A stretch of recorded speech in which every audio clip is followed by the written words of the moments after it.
Olga me chamava com veemência para um lado. Queria saber se eu me lembrava de Epaminondas. O Nondas, Lola. Lembrava sim. Quando éramos crianças, nós e Nondas roubávamos jabuticabas da chácara do Antônio Matias. Clotilde exclamava da porta. Nossa Senhora, mas ela está moça e bonita. Vítor e José Luís, dentes grandes e ares provocadores, escondiam-se por trás das grades e faziam caretas aos outros meninos. Na sala de visitas, grupos de pessoas conversavam pelos cantos. Homens graves discutiam política no terraço. Isso não.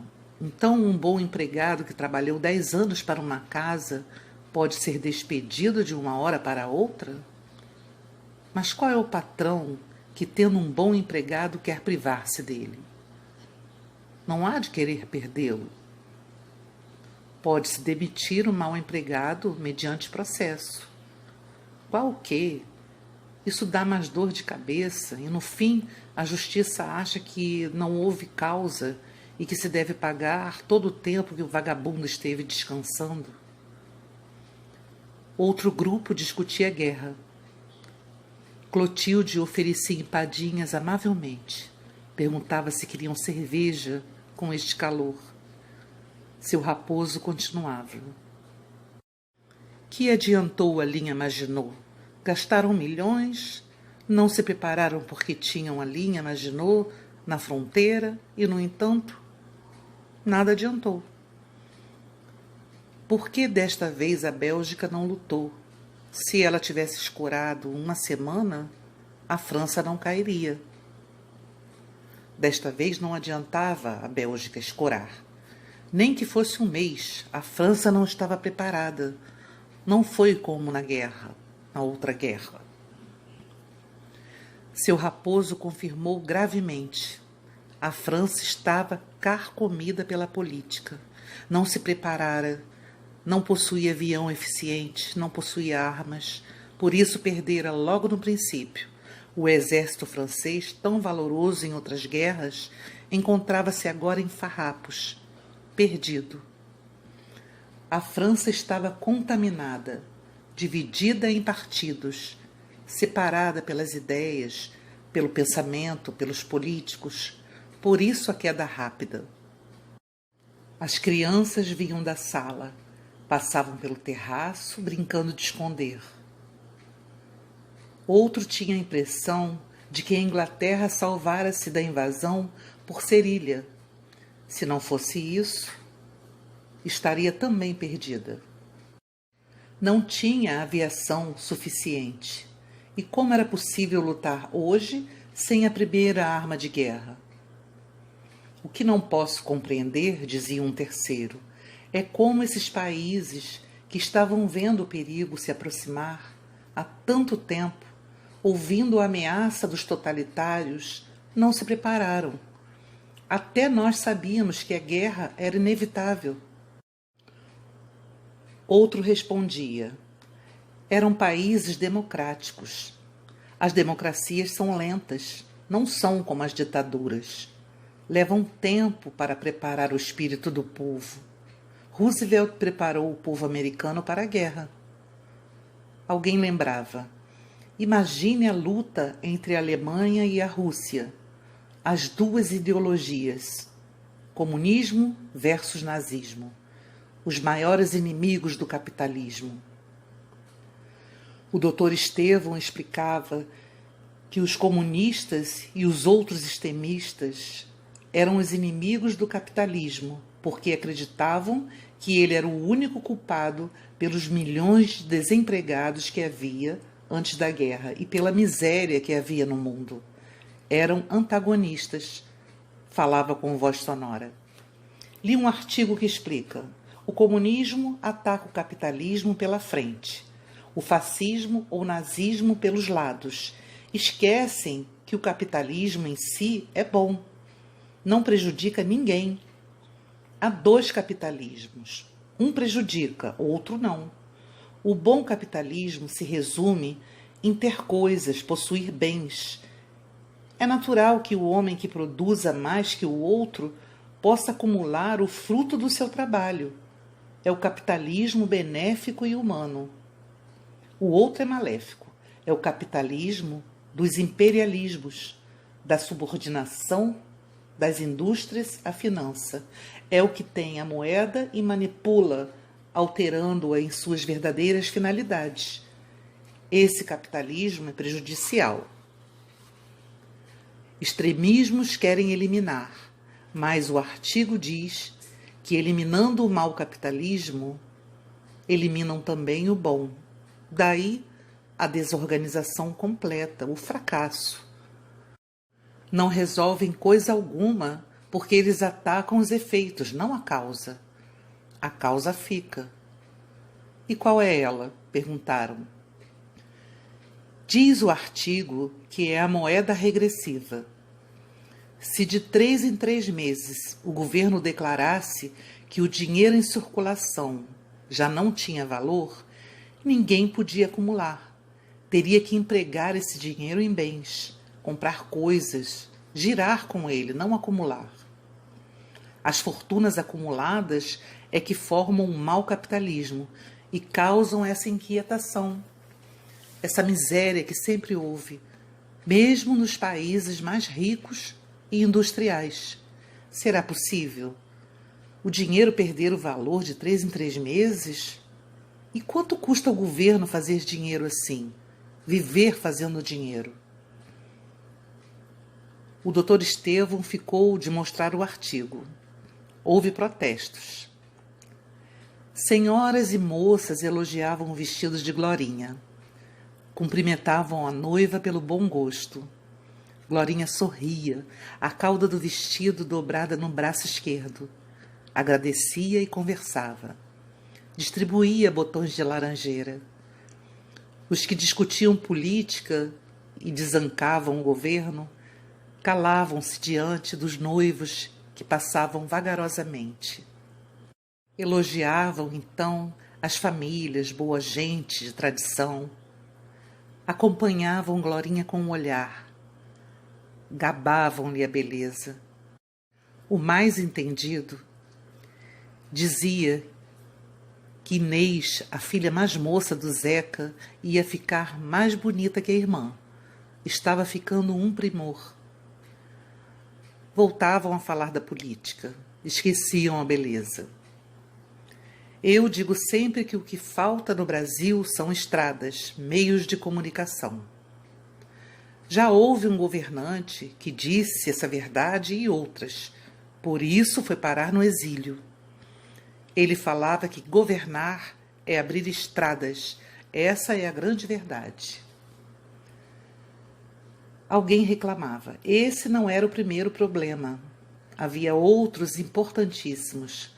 Acabar com os analfabetos, ensinar a ler, a escrever. Esse o primeiro, o magno problema. O Brasil não sabia ler. O que falara primeiro engolia cerveja, voltava. Confirma o que eu disse. O Brasil, tendo estradas, terá escolas por toda parte, terá o ensino difundido por todo o interior. Terá professores mesmo nas mais longínquas paragens, mesmo nos sertões. Os governantes deviam pensar seriamente nisso. Ligar por meio de boas estradas cidades e estados, unir o norte, o centro, o sul. Quando eu falo estrada pavimentada como nos Estados Unidos, na Europa, estradas tanto nas chuvas como nas secas, estradas de verdade. Outro dizia que isso custava uma fortuna, milhões e milhões de cruzeiros. Para fazer política há dinheiro. Para outras coisas há dinheiro. Por que não para abrir estradas? Por que não cobram taxa de pedágio tanto por carro? Num instante, o governo receberá o que gastou e o Brasil ficará mais forte, mais rico. Vocês já pensaram no que as estradas significariam para o transporte de coisas? O que o norte podia mandar para o sul, e o sul para o norte, e o centro também? As riquezas em madeira, coco, cacau, café, borracha, que há no Brasil estacionadas por falta de transporte, e tantas outras coisas. Sabem que no Paraná há uma quantidade incalculável de madeira apodrecendo há anos nas estações, por falta de vagões, e sabem quanto custa uma tábua de pinho vagabundo em São Paulo? Poucos brasileiros conhecem o norte. Por quê? E se tivéssemos estradas? Viajaríamos por todo o país, conheceríamos nossa própria terra, e muita gente havia de preferir isso a ir ao estrangeiro. Seria um intercâmbio formidável de ideias e de gêneros. Alguns confirmaram. Seu Lúcio falou com voz arrastada, mole. Sim, era isso mesmo. As boas estradas haviam de ajudar muito. Tinha filha e 8 netos morando em São Paulo. Ela comprava leite, manteiga, verdura, tudo por um preço alto e nem sempre bom produto. E a sitioca que ele possuía nos arredores da cidade dava bom leite, ovos, frangos, verduras, manteiga. Pois bem, ele podia mandar tudo isso para a filha. Mas de que jeito? Se a estrada de rodagem Itapetininga-São Paulo fosse mesmo das boas, em quanto tempo um caminhão cobria essa distância?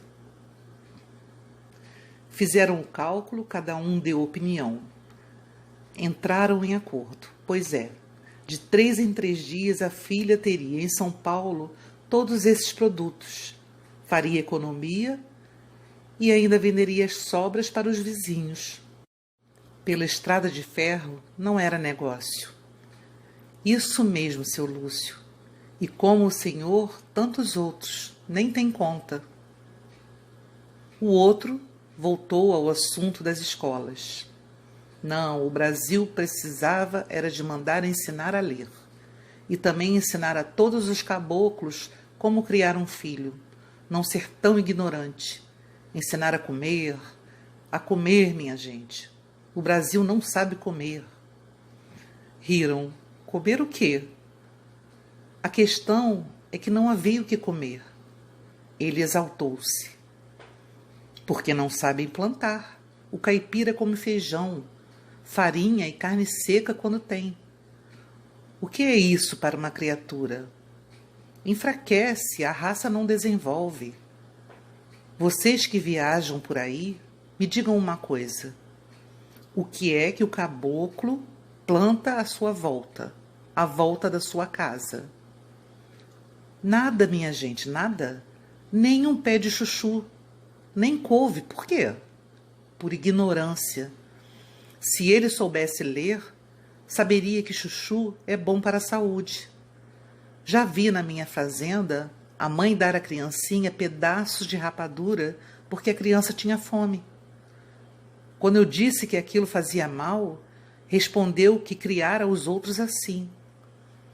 Mas os outros o que eram? Uns molambos de gente. Vivem numa miséria horrenda e nunca receberam tanto dinheiro como agora, mas não tem nada. Você entra numa casa daquelas, vê só pobreza. Minha filha foi dar injeção numa criança, não tinha mesa para ferver a agulha, teve que ferver no chão. E, no entanto, eles têm terra para plantar. Plantam pouco e só milho. Feijão é o que poderiam plantar muito mais. Também penso, às vezes, para quem comprar? O das estradas voltou triunfante. Se houvesse boas estradas, venderia o produto da terra nas cidades próximas. Isso é verdade, confirmaram os outros. O fazendeiro continuou. O maior defeito deles é que não criam raízes. São verdadeiros nômades. Hoje estão trabalhando na minha fazenda. Amanhã vão para outra. E assim vão vivendo. Não criam raízes. Seu Lúcio sentenciou. Pedra que rola não cria limo. E são doentes, maleitosos, têm tracoma, vermes, o diabo. Era preciso que o governo criasse uma brigada da saúde e mandasse percorrer o interior e ensinar nossa gente a comer, plantar e criar filhos. Teimava o apologista das estradas. O território de Mato Grosso é maior que a Holanda, centenas de léguas de matas e campos sem estrada de ferro, sem ligação alguma. O avião não resolve, não pode trazer carga, fica caríssimo. Era preciso estradas pavimentadas cortando esses sertões, unindo tudo. Aí o Brasil ficaria grande. Não só em território. Ficaria caro do mesmo jeito, a não ser que tivéssemos gasolina. Temos gasolina, como não? O próprio Mato Grosso tem petróleo. A questão é explorar. Se tivermos gasolina, talvez teremos de pagar 5 cruzeiros o litro. O governo lançaria tantas taxas que atrapalharia tudo. Quanto custa uma garrafinha de água Caxambu? E vem de Minas, pertinho. O ferro nacional era mais caro que o estrangeiro. Agora está mais barato porque o estrangeiro, dizem, está com impostos fortíssimos. Assim a gasolina. De qualquer jeito, pagaremos mais caro a nossa gasolina. E a que vem dos Estados Unidos, que vem de longe, sairia cara por causa dos impostos. De qualquer maneira, não é negócio. Seu Lúcio deu uma risadinha. Falam em abrir estradas, pois se nem as ruas de São Paulo estão abertas para o trânsito. Outro falou.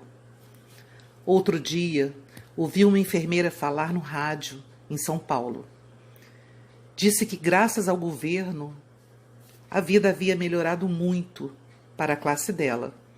Nunca havia ganho tanto, nem tido tantas garantias como agora.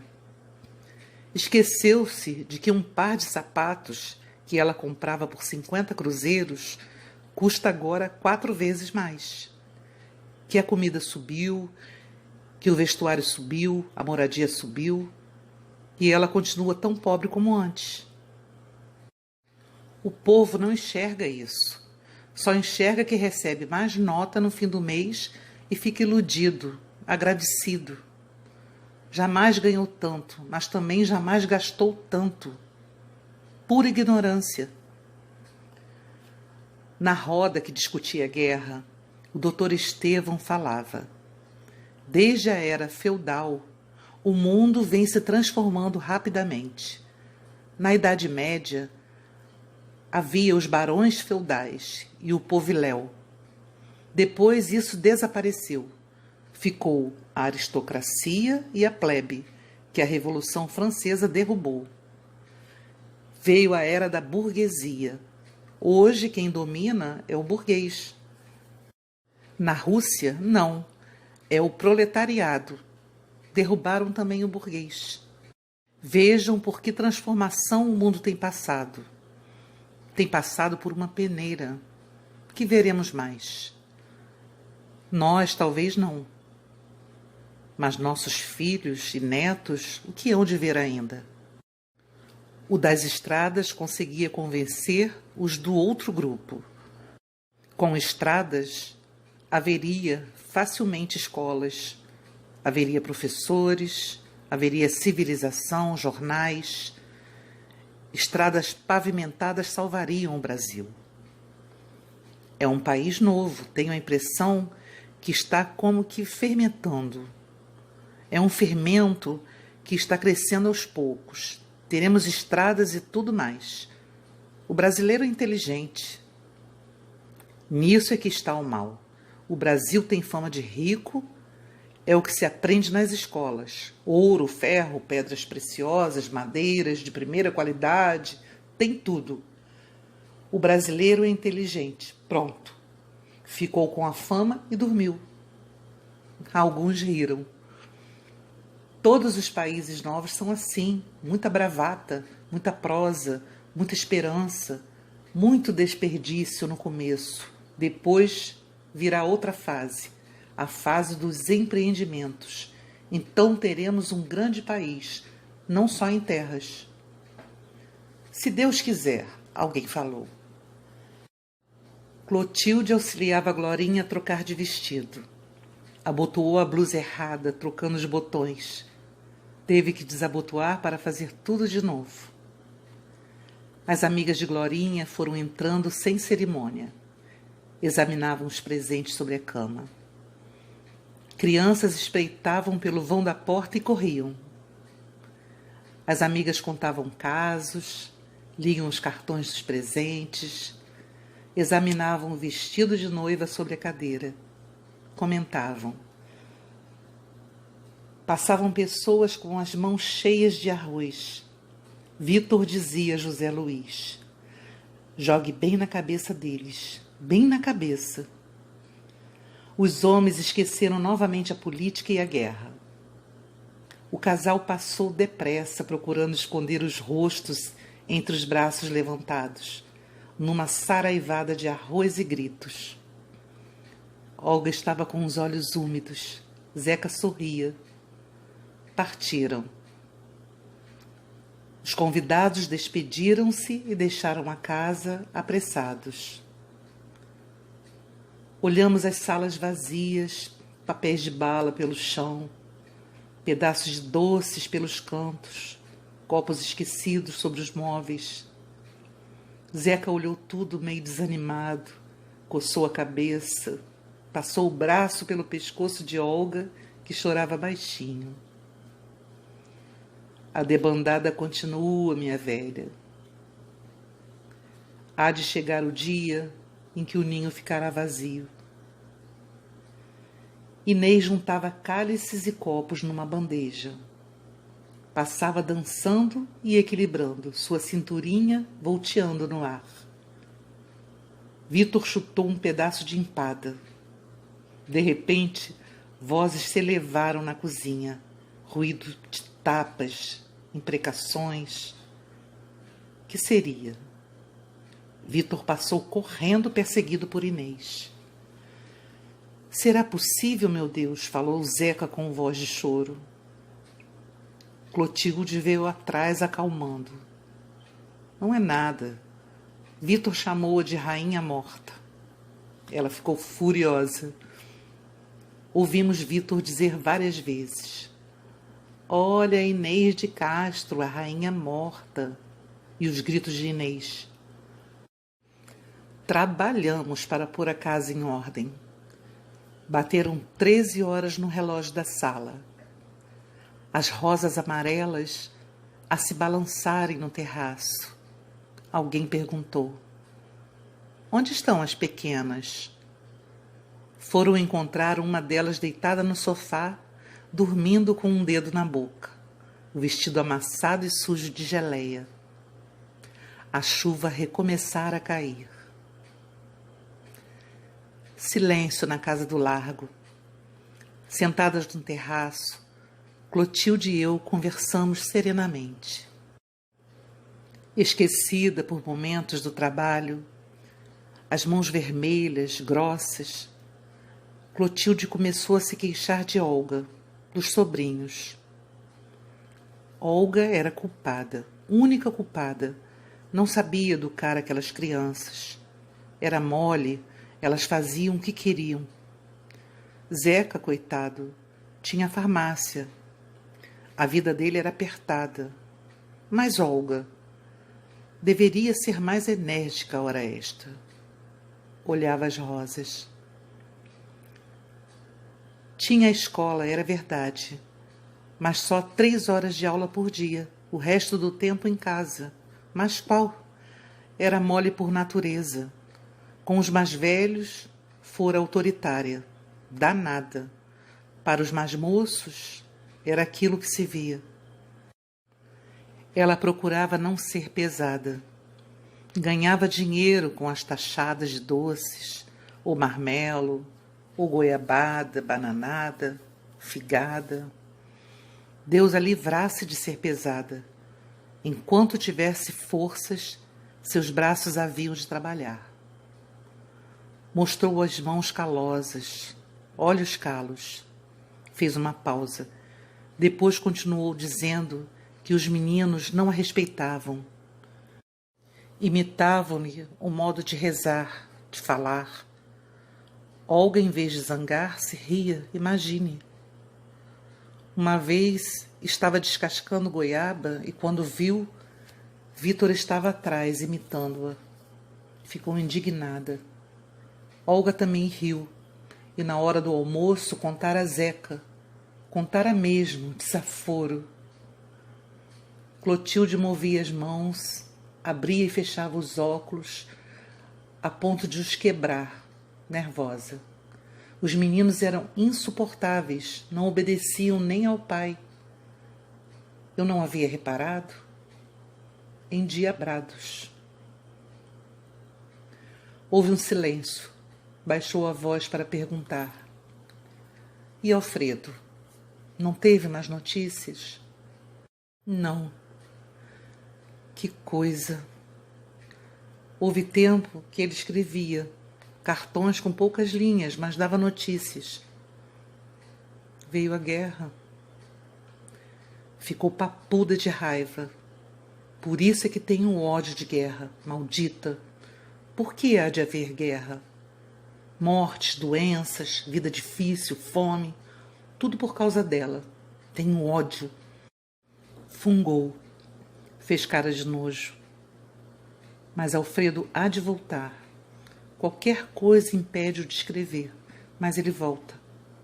Não pensa assim? As rosas amarelas balançavam-se na grade de ferro. Falavam de Alfredo cochichando, como se ele tivesse morrido. Ninguém perguntava em voz alta, cara a cara, com firmeza, com franqueza. Como vai Alfredo? Tem tido notícias? Quando volta? Clotilde estava ocupada na cozinha. Olga, ao meu lado, conversava. Comentou a beleza do dia, falou da festa do casamento, da chuva. Ouvimos a voz de Clotilde chamando Inês na cozinha. Olga pegou o assunto. Perguntou se eu havia reparado na predileção que Clotilde tinha por Inês. Antes que eu respondesse, falou que toda a gente notava e achava as duas parecidas. Eu também achava. Abri a boca para responder. Ela continuou. Clotilde era boa, ajudava a criar os filhos, mas também tinha seus defeitos. Quem não os tinha? Com toda aquela bondade, ela perturbava a educação que ela gostaria de dar aos meninos. A princípio, Zeca se aborrecera. Depois não se importara mais. Clotilde fazia todas as vontades dos sobrinhos. Inês, então, era predileta. O vestido cor-de-rosa de seda cara, presente da tia. Aquele outro de pintinhas, presente da tia. Tudo, tudo. O lucro dos doces iam em presentes para os sobrinhos. Acostumava mal as crianças. Isso não se faz. Vitor quis uma bola grande, a tia deu. Zé Luiz quis um sapato para jogar futebol, a tia comprou. Agora estava juntando dinheiro para dar uma bicicleta aos dois. As bicicletas estão caríssimas, mas ela compra. Imagine, até bicicleta. A mão de Olga, gorda e pálida, volteou no ar. Clotilde fazia mal, mimava-os muito. Já lhe chamara a atenção tantas vezes e nada adiantara. Olga fez uma pausa e disse um não enérgico ao homem que oferecia frangos no portão. Uns frangos magros, pelados, doentes, pedem um dinheirão. As tias Clotildes queriam auxiliar e atrapalhavam. Por isso os filhos dela eram assim mal educados. Que havia de fazer? Clotilde era culpada. todo castigo que Zeca ou ela que gostariam de infligir aos filhos, a tia vinha logo intervir que não. Eles não fariam mais, prometiam. Uma pena ela não se ter casado. Olhou as rosas, fez uma pausa. Queixou-se da gordura. Tinha que fazer um regime qualquer, tirar uns quilos. Estava muito gorda. Depois, confidencial. E Alfredo? Não teve mais notícias? Nunca mais. Que pena. Sabe que dos seus filhos sempre achei Alfredo o melhor? Mais simpático, mais carinhoso para com todos. Olha, Julinho, nunca mais nos procurou, nunca mais nos visitou. Ficou rico, importante, esqueceu-se de nós. Nem nos participou o nascimento dos últimos filhos. Alfredo nunca se esqueceria. Era delicado, bom. Para você foi um ótimo filho, eu me lembro. Deu algumas dores de cabeça, mas era um bom menino.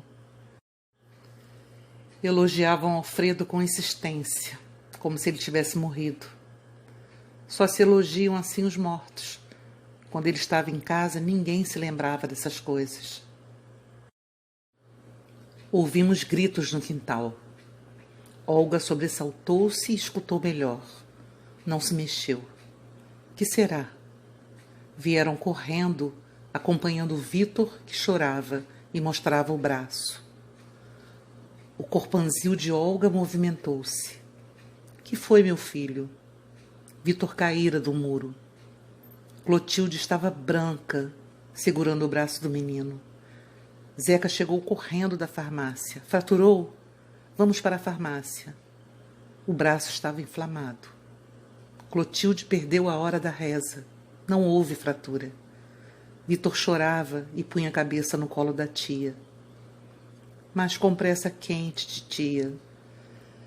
A tia punha compressa, acarinhava, falava. Isso passa, isso passa.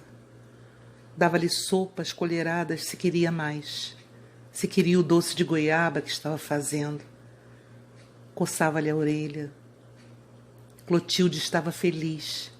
Alguém precisava dela, dos seus serviços, das suas horas, do tempo dela. Alguém exigia sua presença. Não a deixava dormir, nem descansar. Que bom. Na véspera da minha partida, disse a Olga que gostaria de levar Clotilde para São Paulo, descansar. Queixava-se sempre do reumatismo. Olga olhou-me interrogando. Se eu queria levar Clotilde? Meu Deus, Lola, ela é meu braço direito. É tudo nesta casa. Não viu como foi dedicada quando o Vitor se machucou? É sempre assim. As crianças não podem passar sem ela. Ficou me olhando admirada por eu não ter percebido a eficiência de nossa irmã. E rematou. Convide e leve-a se ela quiser. Clotilde não quis. Iria mais tarde. Vitor ainda não estava completamente bom. A ausência de Glorinha entristecia a casa. Inês precisava de vestidos. José Luiz precisava de camisas. Mais tarde, mais tarde. As rosas amarelas balançavam-se ao vento da tarde.